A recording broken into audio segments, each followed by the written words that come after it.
सभी देशवासियों को आदरपूर्वक नमस्कार। कोरोना संक्रमण से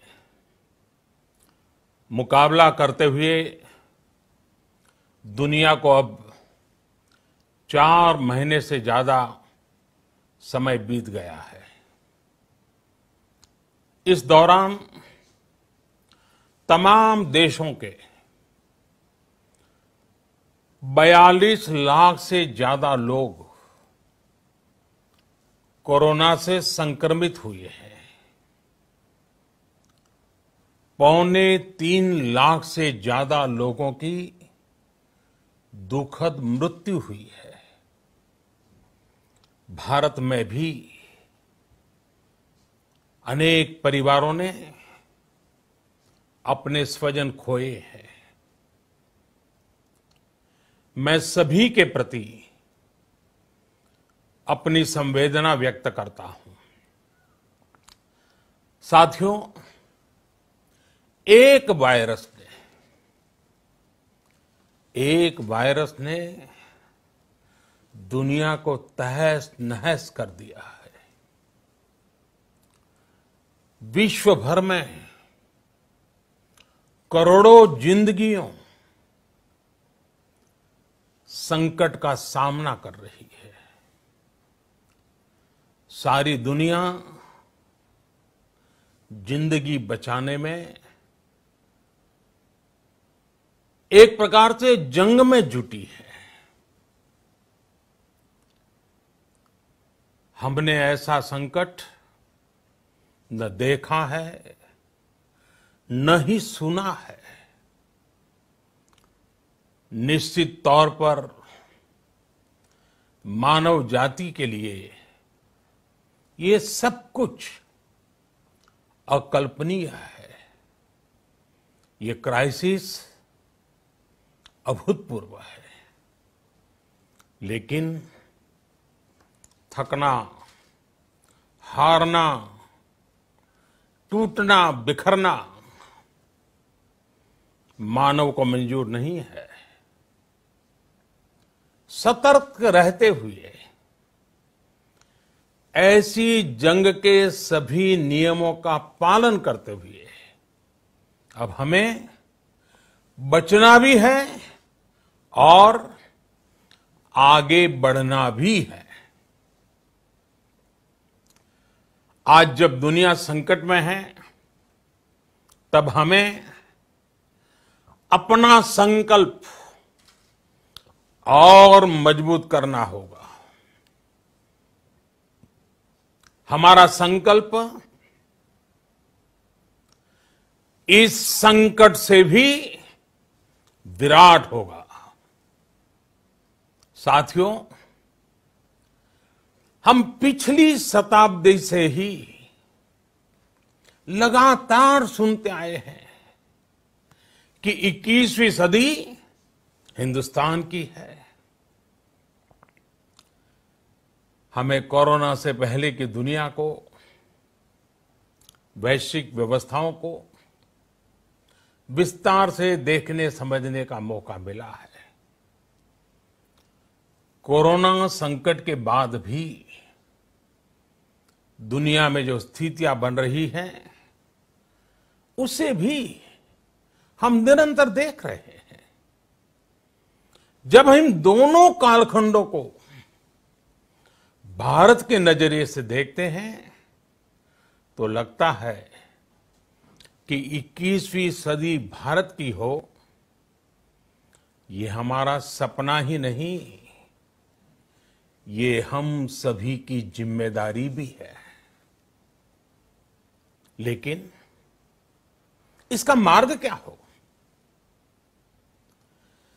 विश्व की आज की स्थिति हमें सिखाती है कि इसका मार्ग एक ही है, आत्मनिर्भर भारत। हमारे यहां शास्त्रों में कहा गया है, एषः पंथः, यानी यही रास्ता है आत्मनिर्भर भारत। साथियों, एक राष्ट्र के रूप में आज हम एक बहुत अहम मोड़ पर खड़े हैं। इतनी बड़ी आपदा भारत के लिए एक संकेत लेकर आई है, एक संदेश लेकर आई है, एक अवसर लेकर आई है। मैं एक उदाहरण के साथ अपनी बात बताने का प्रयास करता हूं। जब कोरोना संकट शुरू हुआ तब भारत में एक भी पीपीई किट नहीं बनती थी। N95 मास्क का भारत में नाम मात्र उत्पादन होता था। आज स्थिति ये है कि भारत में ही हर रोज 2 लाख पीपीई और 2 लाख N95 मास्क बनाए जा रहे हैं। ये हम इसलिए कर पाए क्योंकि भारत ने आपदा को अवसर में बदल दिया। आपदा को अवसर में बदलने की भारत की ये दृष्टि आत्मनिर्भर भारत के हमारे संकल्प के लिए उतनी ही प्रभावी सिद्ध होने वाली है। साथियों, आज विश्व में आत्मनिर्भर शब्द के मायने पूरी तरह बदल गए हैं। ग्लोबल वर्ल्ड में आत्मनिर्भरता की डेफिनेशन बदल रही है। अर्थ केंद्रित वैश्वीकरण बनाम मानव केंद्रित वैश्वीकरण की चर्चा आज जोरों पर है। विश्व के सामने भारत का मूलभूत चिंतन आशा की किरण नजर आता है। भारत की संस्कृति, भारत के संस्कार उस आत्मनिर्भरता की बात करते हैं जिसकी आत्मा वसुधैव कुटुंबकम है। विश्व एक परिवार। भारत जब आत्मनिर्भरता की बात करता है तो आत्म केंद्रित व्यवस्था की वकालत नहीं करता है। भारत की आत्मनिर्भरता में संसार के सुख, सहयोग और शांति की चिंता होती है। जो संस्कृति जय जगत में विश्वास रखती हो,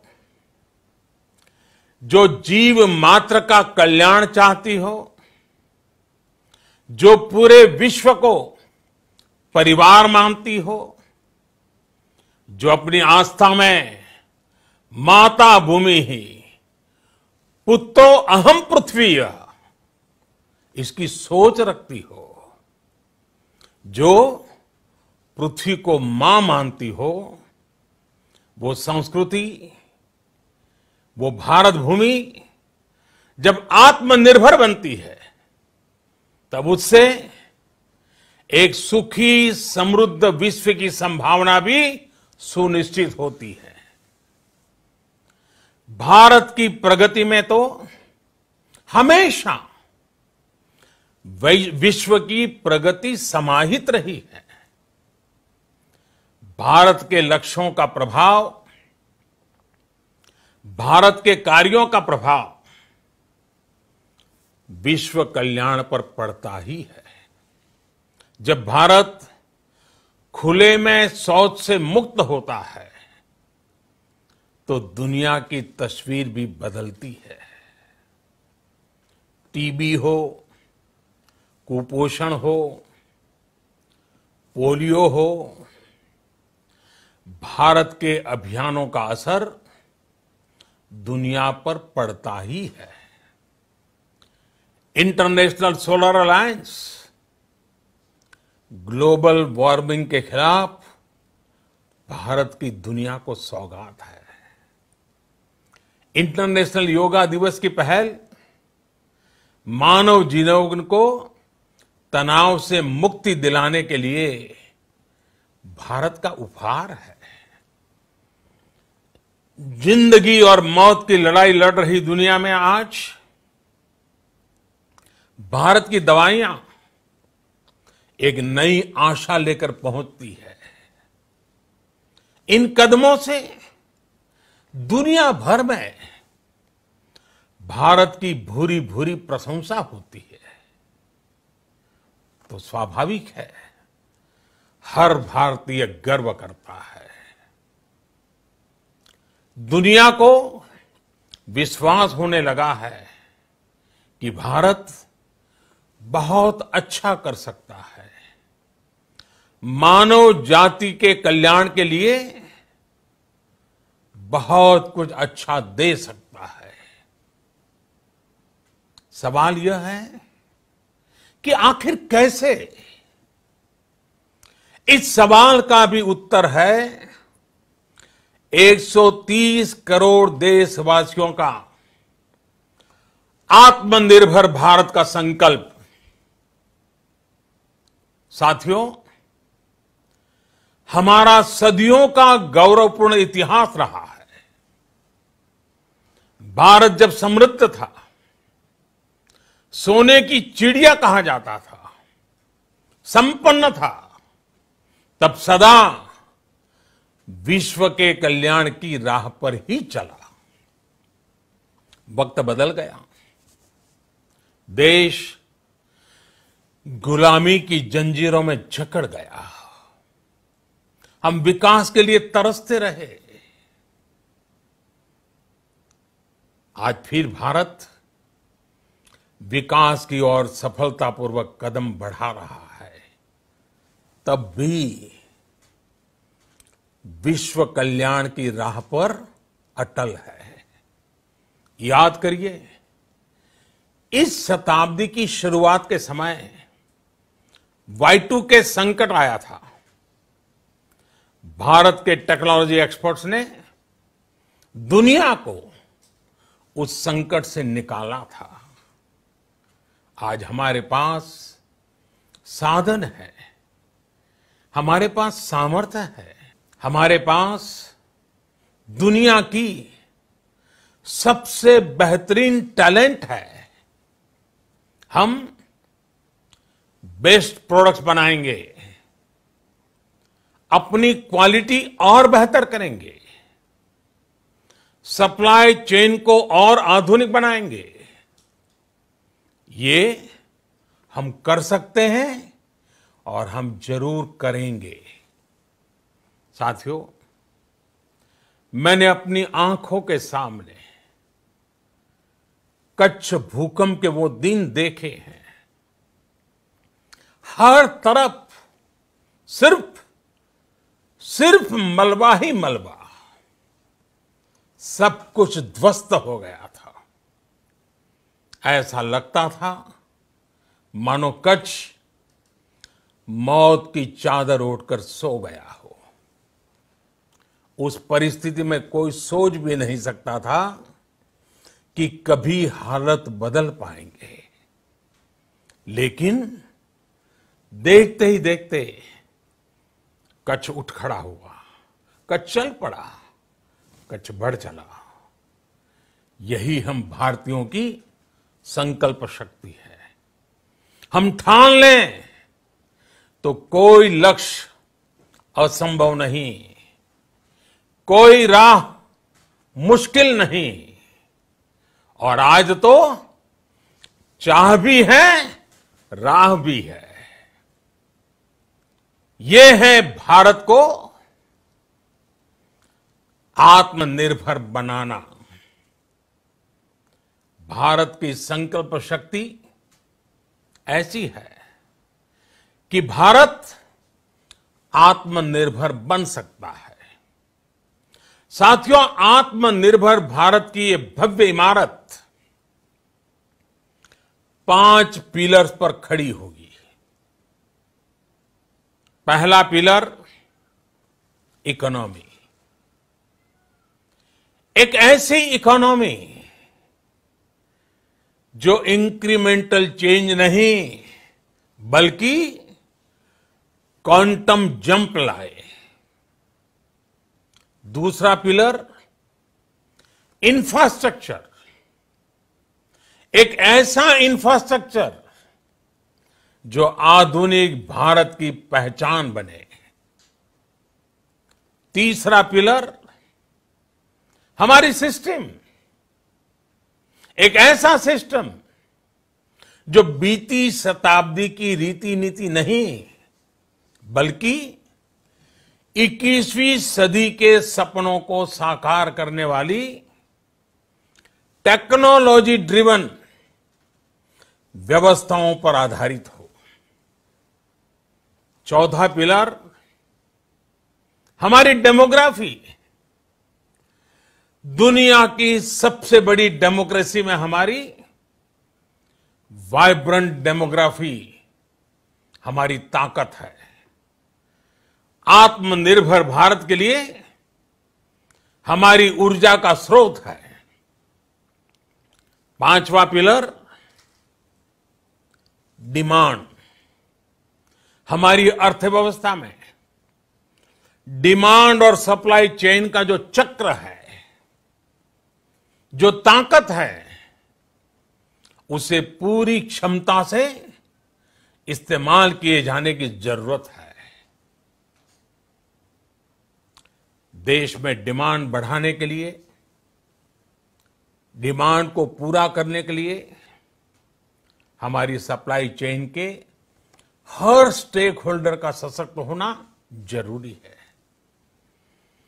हमारी सप्लाई चेन, हमारी आपूर्ति की उस व्यवस्था को हम मजबूत करेंगे जिसमें मेरे देश की मिट्टी की महक हो, हमारे मजदूरों के पसीने की खुशबू हो। साथियों, कोरोना संकट का सामना करते हुए नए संकल्प के साथ मैं आज एक विशेष आर्थिक पैकेज की घोषणा कर रहा हूं। यह आर्थिक पैकेज आत्मनिर्भर भारत अभियान, आत्मनिर्भर भारत अभियान की अहम कड़ी के तौर पर काम करेगा। साथियों, हाल में सरकार ने कोरोना संकट से जुड़ी जो आर्थिक घोषणाएं की थी, जो रिजर्व बैंक के फैसले थे और आज जिस आर्थिक पैकेज का ऐलान हो रहा है, उसे जोड़ दें तो ये करीब करीब 20 लाख करोड़ रुपए का है। 20 लाख करोड़ रुपए का है। ये पैकेज भारत की जीडीपी का करीब करीब 10% है। इन सबके जरिए देश के विभिन्न वर्गों को आर्थिक व्यवस्था की कड़ियों को 20 लाख करोड़ रुपए का संबल मिलेगा, सपोर्ट मिलेगा। 20 लाख करोड़ रुपए का एक पैकेज 2020 में देश की विकास यात्रा को 20 lakhs 2020 में आत्मनिर्भर भारत अभियान को एक नई गति देगा। आत्मनिर्भर भारत के संकल्प को सिद्ध करने के लिए इस पैकेज में लैंड, लेबर, लिक्विडिटी और लॉज सभी पर बल दिया गया है। ये आर्थिक पैकेज हमारे कुटीर उद्योग, गृह उद्योग, हमारे लघु मंझोले उद्योग, हमारे एमएसएमई के लिए हैं, जो करोड़ों लोगों की आजीविका का साधन है, जो आत्मनिर्भर भारत के हमारे संकल्प का मजबूत आधार है। ये आर्थिक पैकेज देश के उस श्रमिक के लिए हैं, देश के उस किसान के लिए हैं, जो हर स्थिति, हर मौसम में देशवासियों के लिए दिन रात परिश्रम कर रहा है। ये आर्थिक पैकेज हमारे देश के मध्यम वर्ग के लिए है, जो ईमानदारी से टैक्स देता है, देश के विकास में अपना योगदान देता है। ये आर्थिक पैकेज भारतीय उद्योग जगत के लिए हैं, जो भारत के आर्थिक सामर्थ्य को बुलंदी देने के लिए संकल्पित है।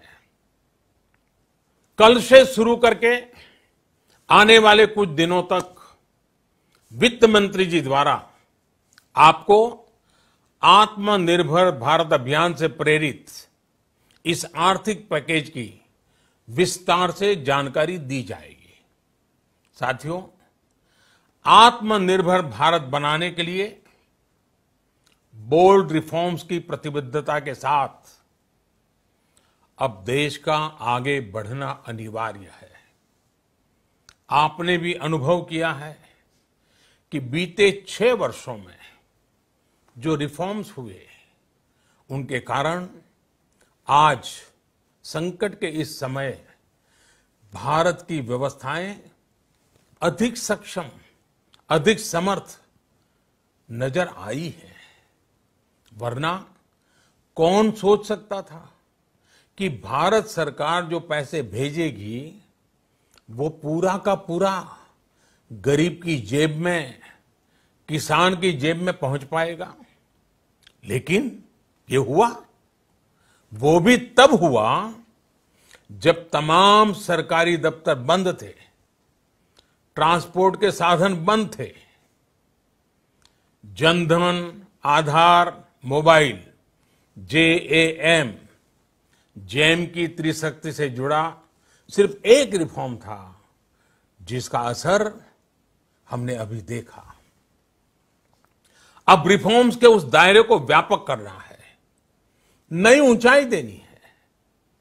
ये रिफॉर्म्स खेती से जुड़ी पूरी सप्लाई चेन में होंगे, ताकि किसान भी सशक्त हो और भविष्य में कोरोना जैसी किसी दूसरे संकट में कृषि पर कम से कम असर हो। ये रिफॉर्म्स रेशनल टैक्स सिस्टम, सरल और स्पष्ट नियम कानून, उत्तम इंफ्रास्ट्रक्चर, समर्थ और सक्षम ह्यूमन रिसोर्सेज और मजबूत फाइनेंशियल सिस्टम के निर्माण के लिए होंगे। ये रिफॉर्म्स बिजनेस को प्रोत्साहित करेंगे, निवेश को आकर्षित करेंगे और मेक इन इंडिया के हमारे संकल्प को सशक्त करेंगे। साथियों, आत्मनिर्भरता, आत्मबल और आत्मविश्वास से ही संभव है। आत्मनिर्भरता ग्लोबल सप्लाई चेन में कड़ी स्पर्धा के लिए भी देश को तैयार करती है और आज ये समय की मांग है कि भारत हर स्पर्धा में जीते, ग्लोबल सप्लाई चेन में बड़ी भूमिका निभाए। इसे समझते हुए आर्थिक पैकेज में अनेक प्रावधान किए गए हैं।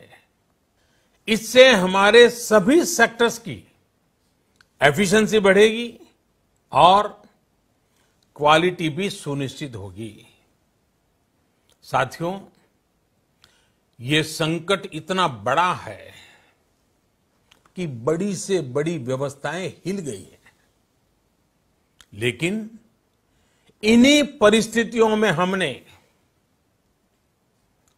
देश ने हमारे गरीब भाई बहनों की संघर्ष शक्ति, उनकी संयम शक्ति का भी दर्शन किया है। खासकर हमारे जो रेहड़ी वाले भाई बहन हैं, ठेला लगाने वाले हैं, पटरी पर सामान बेचने वाले हैं, जो हमारे श्रमिक साथी हैं, जो घरों में काम करने वाले भाई बहन हैं, उन्होंने इस दौरान बहुत कष्ट झेले हैं, तपस्या की है, त्याग किया है।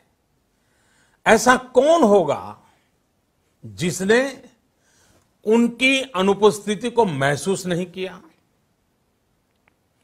अब हमारा कर्तव्य है उन्हें ताकतवर बनाने का, उनके आर्थिक हितों के लिए कुछ बड़े कदम उठाने का।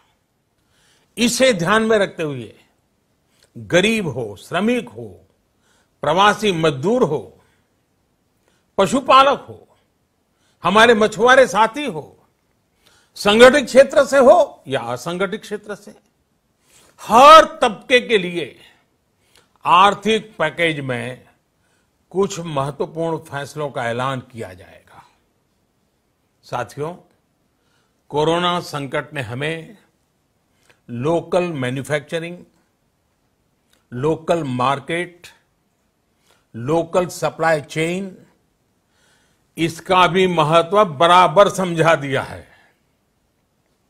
संकट के समय में लोकल ने ही हमारी डिमांड पूरी की है, हमें इस लोकल ने ही बचाया है। लोकल सिर्फ जरूरत नहीं, बल्कि हम सबकी जिम्मेदारी है। समय ने हमें सिखाया है कि लोकल को हमें अपना जीवन मंत्र बनाना ही होगा। आपको आज जो ग्लोबल ब्रांड्स लगते हैं, वो भी कभी ऐसे ही बिल्कुल लोकल थे, लेकिन जब वहां के लोगों ने उनका इस्तेमाल शुरू किया, उनका प्रचार शुरू किया, उनकी ब्रांडिंग की, उन पर गर्व किया, तो वो प्रोडक्ट्स लोकल से ग्लोबल बन गए।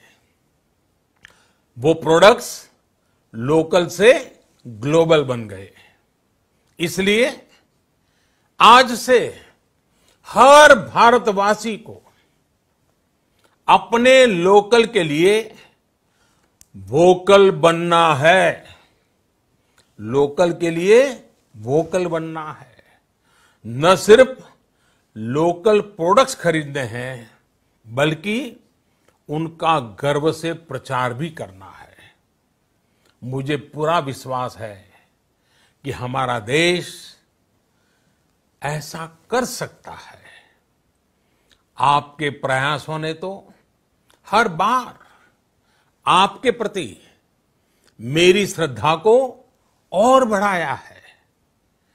मैं गर्व के साथ एक बात महसूस करता हूं, याद करता हूं, जब मैंने आपसे देश से खादी खरीदने का आग्रह किया था, यह भी कहा था कि देश के हैंडलूम वर्कर्स को सपोर्ट करें। आप देखिए, बहुत ही कम समय में खादी और हैंडलूम दोनों को ही डिमांड और बिक्री रिकॉर्ड स्तर पर पहुंच गई। इतना ही नहीं, उसे आपने बड़ा ब्रांड भी बना दिया। बहुत छोटा सा प्रयास था, लेकिन परिणाम मिला, बहुत अच्छा परिणाम मिला। साथियों, सभी एक्सपर्ट्स बताते हैं, साइंटिस्ट बताते हैं कि कोरोना लंबे समय तक हमारे जीवन का हिस्सा बना रहेगा। लेकिन साथ ही हम ऐसा भी नहीं होने दे सकते कि हमारी जिंदगी सिर्फ और सिर्फ कोरोना के इर्द गिर्द ही सिमट कर रह जाए। हम मास्क पहनेंगे, 2 गज दूरी का पालन करेंगे, लेकिन अपने लक्ष्यों को दूर नहीं होने देंगे। इसलिए लॉकडाउन का चौथा चरण, लॉकडाउन 4, पूरी तरह नए रंग रूप वाला होगा, नए नियमों वाला होगा। राज्यों से हमें जो सुझाव मिल रहे हैं, उनके आधार पर लॉकडाउन 4, इससे जुड़ी जानकारी भी आपको 18 मई से पहले दी जाएगी। मुझे पूरा भरोसा है कि नियमों का पालन करते हुए हम कोरोना से लड़ेंगे भी और आगे भी बढ़ेंगे। साथियों, हमारे यहां कहा गया है, सर्वम आत्मवशम सुखम, अर्थात जो हमारे वश में है, जो हमारे नियंत्रण में है, वही सुख है। आत्मनिर्भरता हमें सुख और संतोष देने के साथ साथ सशक्त भी करती है। 21वीं सदी भारत की सदी बनाने का हमारा दायित्व आत्मनिर्भर भारत के प्रण से ही पूरा होगा। इस दायित्व को 130 करोड़ देशवासियों की प्राण शक्ति से ही ऊर्जा मिलेगी। आत्मनिर्भर भारत का ये युग हम भारतवासी के लिए नूतन प्रण भी होगा, नूतन पर्व भी होगा। अब एक नई प्राण शक्ति, नई संकल्प शक्ति, उसे लेकर के हमें आगे बढ़ना है। जब आचार विचार कर्तव्य भाव से सराबोर हो, कर्मठता की पराकाष्ठा हो, कौशल्य की पूंजी हो, तो आत्मनिर्भर भारत बनने से कौन रोक सकता है। हम भारत को आत्मनिर्भर भारत बना सकते हैं। हम भारत को आत्मनिर्भर बनाकर रहेंगे। इस संकल्प के साथ, इस विश्वास के साथ मैं आपको बहुत बहुत शुभकामनाएं देता हूं। आप अपने स्वास्थ्य का, अपने परिवार, अपने करीबियों का जरूर ध्यान रखिए। बहुत बहुत धन्यवाद।